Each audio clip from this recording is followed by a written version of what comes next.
Good evening, Mr. Mayor, members of the Finance and Governance Committee. This is Mike Moore. I'm the Human Resources Manager for the City of Oxnard. And this presentation is for the meeting of June 8th, 2021. Today, I want to discuss the delegation of retirement plan functions to an administrator at the staff level. And our recommendation is that the Finance and Governance Committee recommend that the City Council adopt a resolution appointing the administrator for the city's 457B and 401A plans and delegating amendment authority over the city's 457B and 401A plans to the administrator.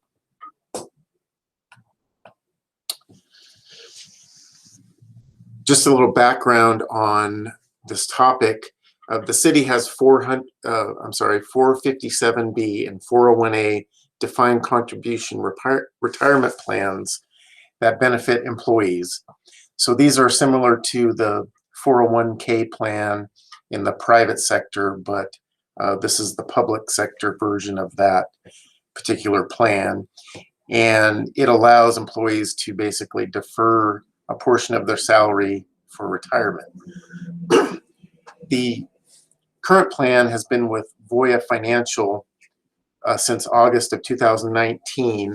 And then prior to that, the city had multiple different plans with different providers such as Nationwide, ICMA, RC, and Mass Mutual. So when the Voya plan was adopted by council in August of 2019, or earlier that year, rather, the plan documents were very general in nature, and there was no formal designation of administrator in those documents that were provided by Voya.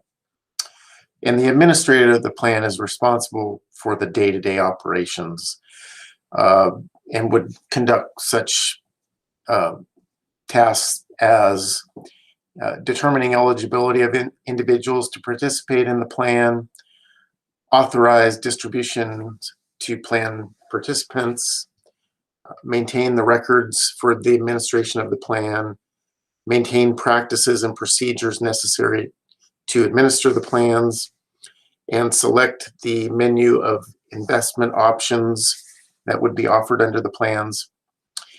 And then the administrator would also assist participants with rights, benefits, or elections available under the plans.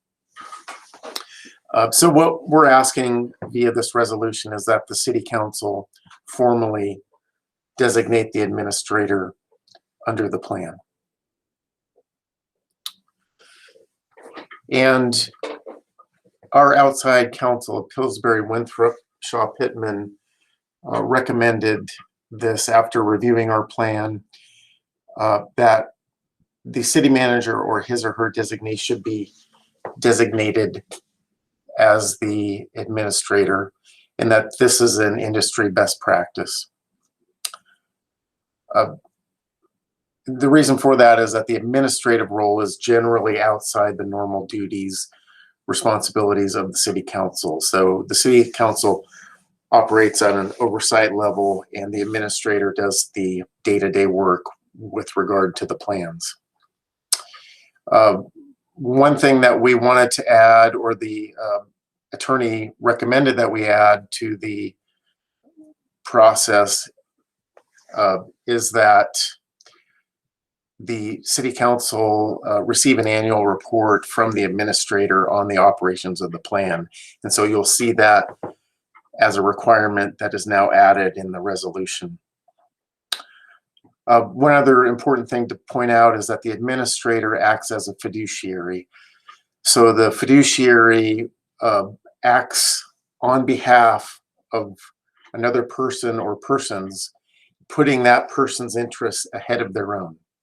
So the administrator, as the fiduciary, has the duty to act solely in the best interest of the participants, and has a duty to act with care, skill, prudence, and diligence.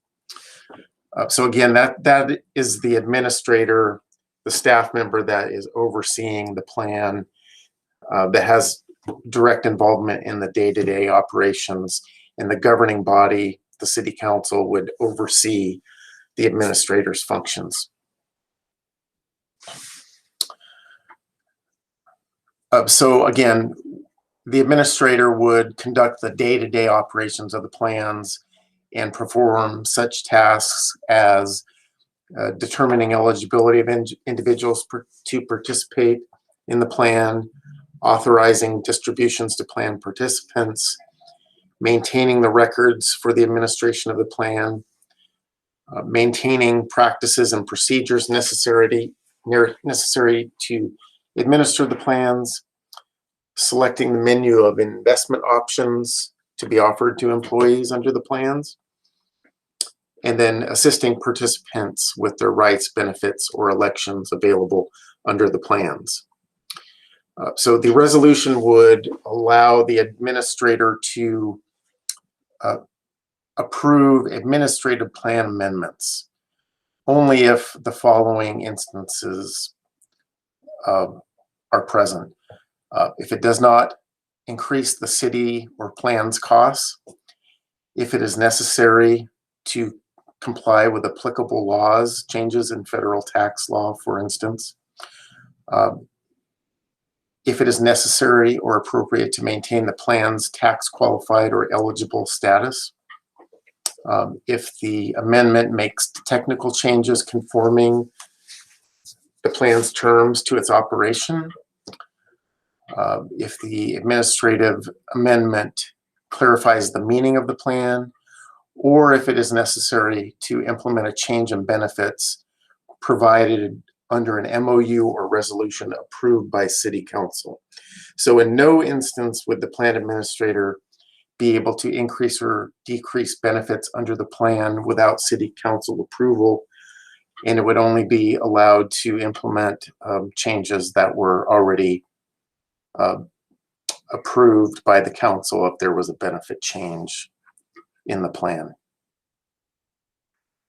So again, we're asking that you review and recommend that the City Council adopt the attached resolution, which would appoint the administrator for the city's 457B and 401A plans and delegate amendment authority to the administrator over the city's 457B and 401A plans. Thank you, and I'd be happy to answer questions at the meeting. Thank you.